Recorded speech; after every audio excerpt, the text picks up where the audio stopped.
Pamilya ng kinulong na BPO operator sa US nagpapasaklolo po sa DFA. Giit daw po ng mga ito, hindi sila ang dapat panagutin dahil ang nang scam ay dating empleyado ng BPO company. Aba, Bek Sumintak, banatan mo na yan, Bek!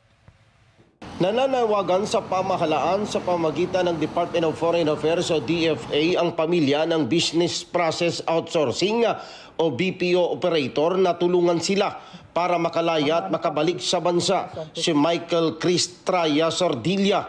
Si Sordilla na Chief Executive Officer o CEO ng Innocentrix Philippines kasama ang kanyang business partner na si Brian Navales Tarosa ay inaresto at kinasuhan sa US at nakakulong sa San Diego, California dahil sa sinasabing scam sa 800 mga elderly book authors na nagkakahalaga ng $44 million.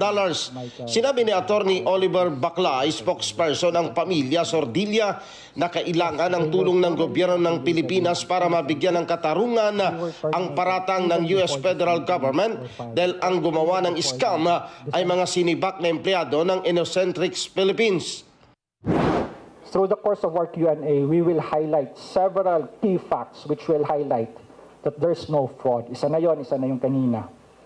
So through the course of our conversation, marami pa po tayong ma-unearth, na ma-uncover, na pieces of evidence or facts which will show that, hey, this is not, Michael is not involved in this fraudulent scheme.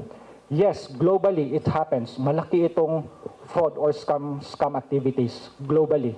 Na bigla na lang may tatawag, especially in the US, you will receive a call, and then suddenly you will wire money because you are enticed through fraud, and then suddenly that individual just disappears, no?